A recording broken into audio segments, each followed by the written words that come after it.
If Minecraft Championships was an anime, then Dream would be the main character. You already know who he is, that's why he's the protagonist. And nowadays, being the main character is all that really matters. From a purely objective standpoint, it's undeniable that Dream is the protagonist of MCC, simply because his audience is the largest. That isn't up for debate. Not anymore. Maybe there was a time when you could have argued that Dream wasn't the only protagonist of Minecraft Championships. Technoblade, Pizza Hut, even Scott S. Major, any of them, all of them, could have been considered main characters of MCC at one time or another. And there was a time when they might have shared the status of main character with Dream. But over time, their importance in the quote-unquote narrative of Minecraft Championships diminished and dwindled away, leaving Dream alone, peerless in both popularity and skill in the World Wide Web's most sacred tournament of Minecraft minigames. If Minecraft Championships was an anime, then Dream would be the main character. And if Minecraft Championships was an anime, then MCC All-Stars would have been its star-studded season finale, an action-packed installment of the series with a culmination of countless character arcs, unresolved plotlines, and, of course, plenty of fan service. MCC All-Stars was a special event hosted by Nox Crew that took place during, and subsequently interrupted, the regular competitive season of Minecraft Championships. Normally, once a team of 4 wins an MCC together, they can never again compete as one. But for MCC All-Stars, all bets were off. Fan-favorite winners from tournaments long forgotten were invited back to the Decision Dome for a final round of friendly competition. Naturally, people were excited, but the thing they were most excited for was the return of the Dream Team, the return of the Red Rabbits. Dream, George, Sapnap, and Bad Boy Halo gathered in the Decision Dome on the day of MCC All-Stars for what would surely prove to be a battle unlike any they had ever faced before. To win today against a playing field of their fellow Minecraft champions, the Red Rabbits would have to give it their all. And give it their all they did. The Red Rabbits destroyed their competition, demolishing every other team on the leaderboard without mercy or remorse. Even after finishing dead last in BattleBox with a record of 1 win and 8 losses, the Red Rabbits never fell below first place, not even for a second. Their lead was never challenged, never questioned, never in doubt. When the preliminary round of competition was done, Red waltzed back into the Decision Dome with a 4,000-point lead over second place. They swept Dodgebolt in 3 without breaking a sweat and won the tournament right then and there. Twitter, predictably, was ecstatic. Within minutes, "They won" was on the trending tab. But inside the Dodgebolt arena itself, things were much quieter, even after the Red Rabbits won. Obligatory congratulations were offered, of course, but no one seemed surprised. If you'd only seen the real-time reaction to the Dream Team's victory on Twitter, you'd have thought that the Red Rabbits pulled off some incredible feat. A hard-fought win, one for the ages. But if you were watching any other POV besides that of the Red Rabbits on the night of MCC All-Stars, you wouldn't have been surprised either, because no one was. The Red Rabbits won MCC All-Stars because no one else even stood a chance. Sure, they beat every other team in the tournament, but can you really call that winning? Now, I'm not saying that the way in which the Red Rabbits won MCC All-Stars was inherently malicious. There's nothing mean-spirited about the way in which they beat everyone else. They just did it. They're not bad guys, and I don't think they are, and after all, they're the protagonists. What I am saying is that unlike most other MCC tournaments, MCC All-Stars was a lot less balanced. From the very start, it was abundantly clear that the Red Rabbits were, by design, an asymmetrically unbalanced team in terms of both skill and popularity, so it came as no surprise to anyone who had been paying attention when the Dream Team won the tournament they were supposed to win. Because of course they won. They were the protagonists. Any other outcome would have been unacceptable, both to them and to the audience. So, how did the Red Rabbits win MCC All-Stars? Short answer, they didn't. Not to me, anyways. Call me old-fashioned, but I'd like to think there's still something sacred about the idea of victory, something that sets it apart from just winning. Because to me, there's more than one way to win. To me, victory is about more than just beating everybody else. To me, victory as a concept can exist independently of the concept of winning. To me, there can still be victory, even in defeat. And there is still a way to win, even after losing everything. So let me tell you about the team that really won MCC All-Stars. At least to me. At least in my eyes. I can't promise you'll agree with me, but if there's one thing I can promise you, it's that by the end of this video, you'll have learned to never count out the underdog. So, with that out of the way, let's talk about the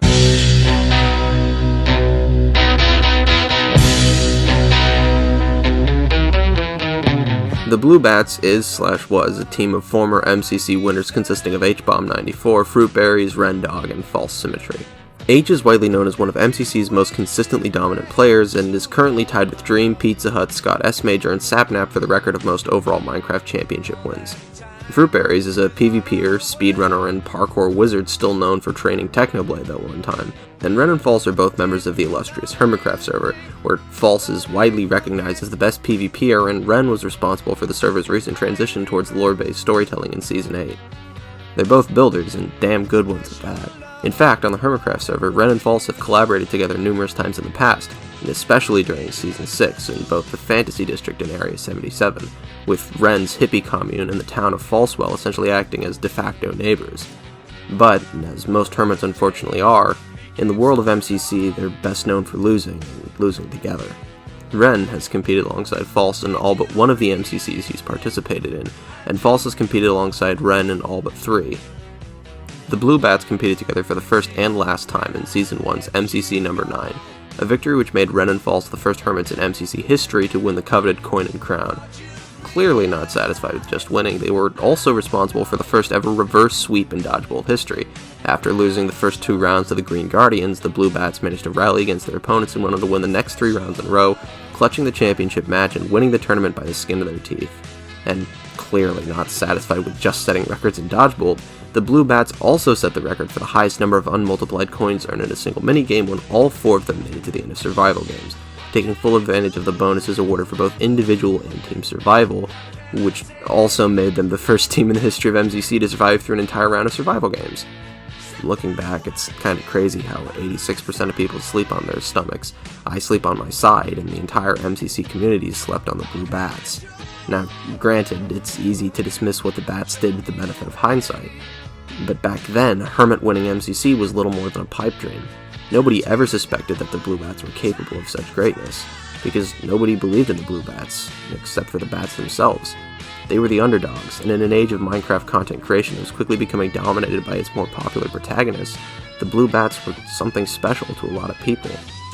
So when MCC All-Stars rolled around and a Blue Bats reunion was officially announced, a small little corner of the internet rejoiced silently. To the Bats and the people who believed in them, MCC All-Stars had the makings of a perfect storm, a second chance to stun the world and prove that you should never count out the underdog. H, Fruit, Ren, and False entered the Decision Dome that day without practice and with nothing more than hope in their hearts. And with that in mind, they did pretty well, all things considered. Game 1 started off innocently enough, with the Blue Bats coming in 8th place during Parkour Tag. They weren't worried, though, and neither were we, the dedicated few watching from their perspective on the night of MCC All-Stars. After all, we were the underdogs. This was supposed to happen. In Game 2, the Blue Bats took a commanding lead in Sky Battle that catapulted them into 2nd place overall. No one could believe it, not even the Bats. Our team was still in this. We could actually win. And at the time, no one had any idea that this was the closest the Blue Bats would ever come to the top of the leaderboard. Because for those briefest, most beautiful of seconds, we really believed that we could do it again. And from there, it was all downhill. Blue didn't find a second survival games, another game where they really thrived.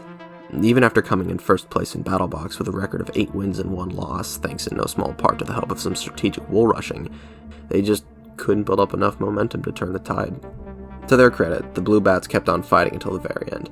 Going into the final game of regulation tournament play, they were still just as determined as ever, still clinging on to hope, desperate though it was, convinced that one good run was all they really needed to claw their way back onto the leaderboard. There was a moment, and to get to the other side, where the mood in the Blue Bats team Discord call shifted ever so slightly, the moment where they realized it was over, that they'd lost. You could tell in their voices that spirits were falling fast. But in spite of that, they still picked themselves up and crossed the finish line with their heads held high and their hopes intact.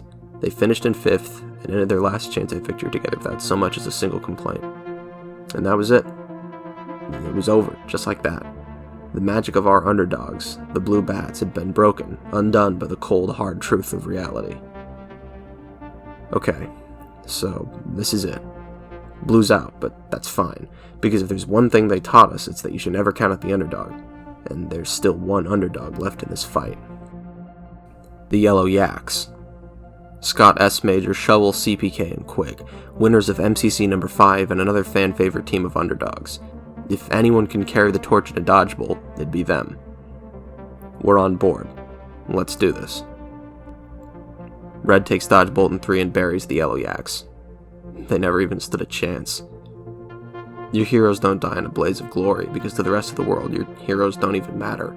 There's no final fight, no valiant effort to go out on top and go down swinging. They don't burn up, they fizzle out and quietly get replaced by their betters. And when they do, everyone always dismisses the underdogs as nothing but a fluke. The fact that they came as far as they did before was an accident, and it was never supposed to happen, and as far as the rest of the world was concerned, it never did. Things always end with a whimper, never a bang. Let me prove it to you. In 2002, the Oakland Athletics won 20 games in a row. Just 1 year prior, in the American League Division Series, the Athletics were demolished by the New York Yankees, one of the most iconic names in the history of sports. Not one of the most iconic names in the history of baseball, one of the most iconic names in the history of sports, period. The 2001 New York Yankees had a budget of approximately $114 million to support their franchise. Compared to that, the Athletics only had 39. They never even stood a chance. Can you really call that winning? When there's no real competition to be had, is the concept of victory still inherently meaningful in of itself? Watching an undisputed superpower shut down their opponent's pitiful attempts to fight back is entertaining, sure, but everyone gets sick of losing at some point. The Oakland Athletics, as it turned out, got sick of losing too. During the 2002 season, the Athletics employed a revolutionary new strategy.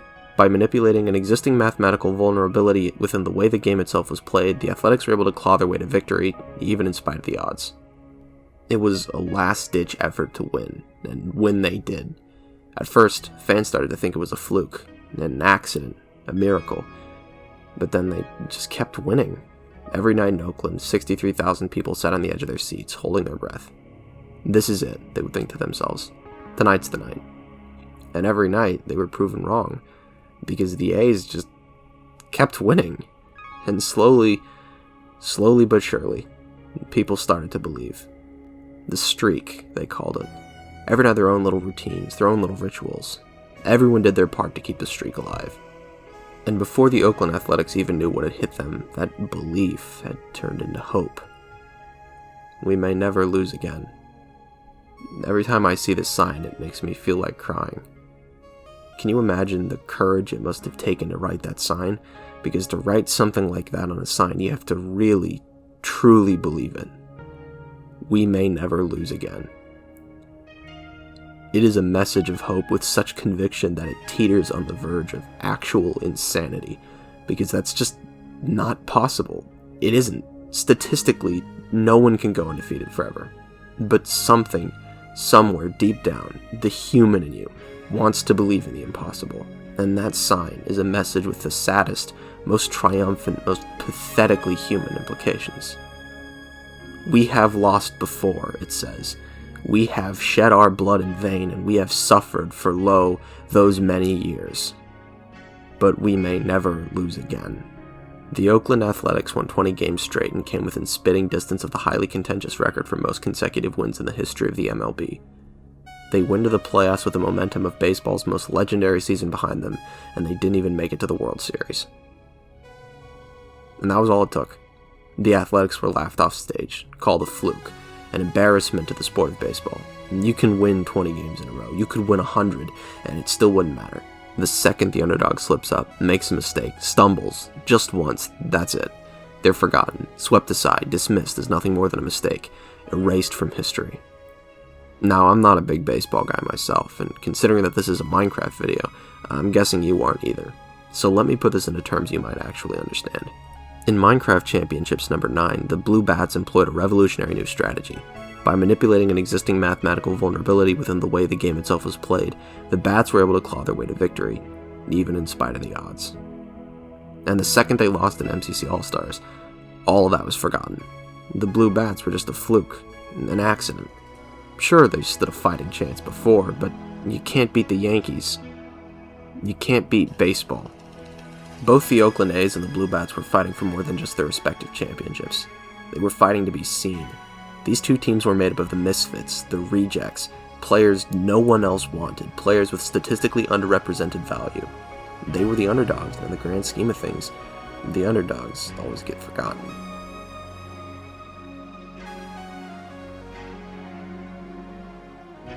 But we didn't forget the Oakland Athletics. No, we didn't forget the Blue Bats either. Not all of us. Maybe the Blue Bats winning MCC 9 was a fluke. I don't think it was, but for the sake of argumentation, let's suppose that all of this was nothing more than a colossal accident. Looking back on the VOD from MCC All-Stars, it's pretty clear that none of the Blue Bats themselves have any idea why they became what they did to so many people. So maybe everyone else was right, and their victory in MCC 9 was nothing more than a colossal accident. But accident or not, it still happened. And the way it made people feel, that was no accident either.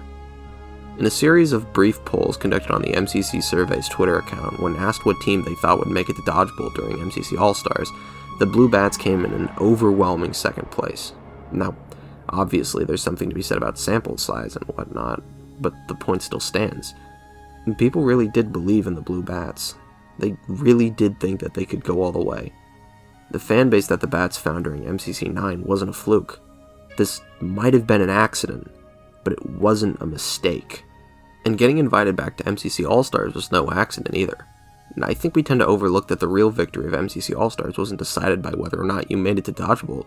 It was decided by whether or not you made it to the tournament at all. To be an MCC All-Star, your team had to be well liked enough to merit a comeback. The fact that this even happened in the first place, the fact that they were invited alone, is proof enough that the Blue Bats became something more than an accident. This was not just another randomly assigned Minecraft Championships team.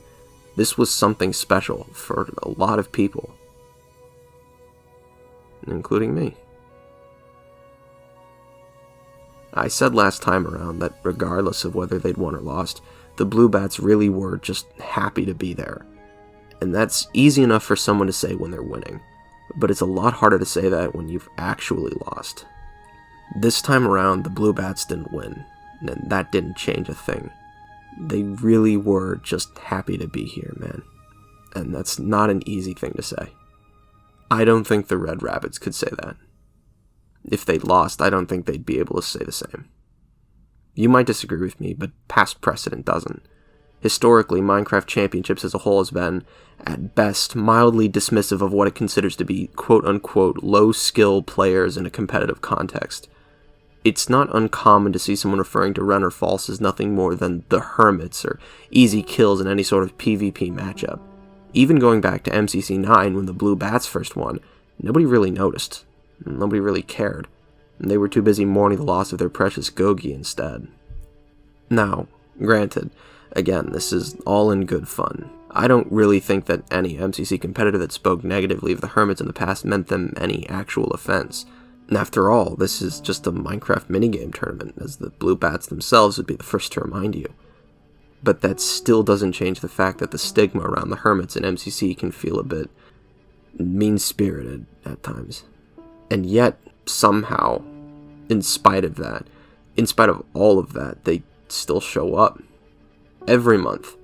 And at the end of the day, even after taking it to the teeth time and time again, even after losing, they're still just happy to be there. To me, that takes courage. They deserve to win. I think they did anyways, but they didn't because they weren't the protagonists. And nowadays, being the main character is all that really matters. Even if we, the few, never forgot the Blue Bats, it doesn't change their cosmic cultural insignificance one iota. It doesn't change the fact that no matter how special this was to a small minority of us, the vast majority of the world has already moved on. How can you still believe in the underdogs of the world in a world that systematically ignores them and shuts them down before they even have a chance? And how can you still have hope, even in the age of hopelessness? I don't know. All I know is that somehow, despite insurmountable odds, the Blue Bats still had hope. They still believed. If Minecraft Championships was an anime, then Dream would be the main character. You already know who he is. That's why he's the protagonist. But protagonist is a funny word, because a protagonist isn't necessarily a hero. The protagonist is quite literally defined as the main character of a story. They don't have to be the good guy, but more often than not, they are, especially nowadays when the internet has lowered our tolerance towards moral complexity. And even in the rare cases in contemporary online media where the protagonist of a given narrative isn't also its hero, the fact that they're the main character alone makes people more likely to view their actions as justified anyways. In essence, the title of protagonist is objective, but the title of hero is subjective. You still get to choose your heroes. And to me, that's the true victory of MCC, even now, because in the end, it's you who gets to decide who the hero of the story is, and it's you who gets to define what victory means. You might think that the Red Rabbits won MCC All-Stars, and that's okay. That's fine, because they did. They won the tournament. But to me, there's more than one way to win.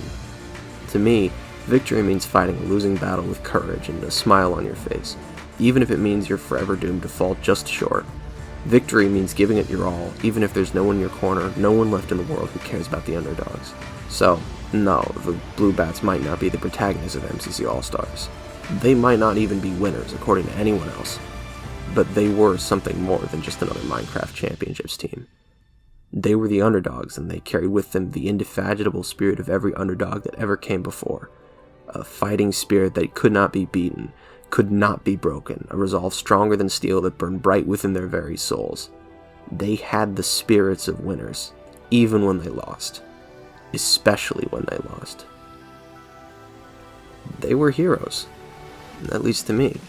And to me, they've always been heroes.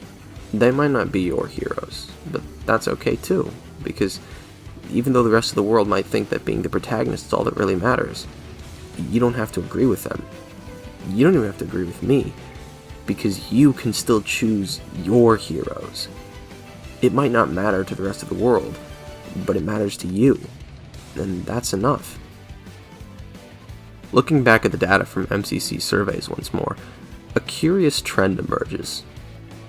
Sure, some of those numbers are low, but they're never zero, because for every team in MCC, there's always at least one person sitting at home, alone, in the dark, their face illuminated only by the light of their monitor, or their phone, or whatever screen they're watching on, as they hold their breath and hope and silently whisper, "Go. You can do it. I believe in you. You're my heroes." To the rest of the world, being the main character is all that really matters nowadays. So, if you've ever sided with the underdog, any underdog, congratulations. That makes you an underdog too. And that means you can never give up. Every once in a while in life, a team of underdogs will come along. They'll be scrappy and young and hungry, and before you know it, they'll have fought their way into your heart, tooth and nail, the only way they know how. Then, sure, it might not last forever. But it's nice while it lasts, and you'll miss it when it's gone. Try not to take it for granted. Because even if the rest of the world forgets about the underdogs, even if the rest of the world forgets they ever even existed in the first place, you'll still remember. You'll keep their spirit alive, and you'll hope. Because deep down, you're an underdog too. We all are in the post-individualist culture of the internet, just fighting to be seen, a face in the crowd, a voice in the throng. You never know when the next Blue Bats are going to come along, and that's the beauty of the underdogs. They strike when you least expect it, then vanish without a trace. And yeah, they might not change the world, but if they can reach just one person and inspire them to keep going, then it was all worth it. It's insane to still believe in the underdogs of the world, even after all this time. It's insane to have hope. But you have to believe in the underdogs. You have to believe in heroes, because without them, we'd have no hope. I still have hope, and after watching this video, I hope you do too. Because if there's one thing you should have learned by now, it's to never count out the underdog. I'm Frostbyte Freeman, and until next time, stay frosty.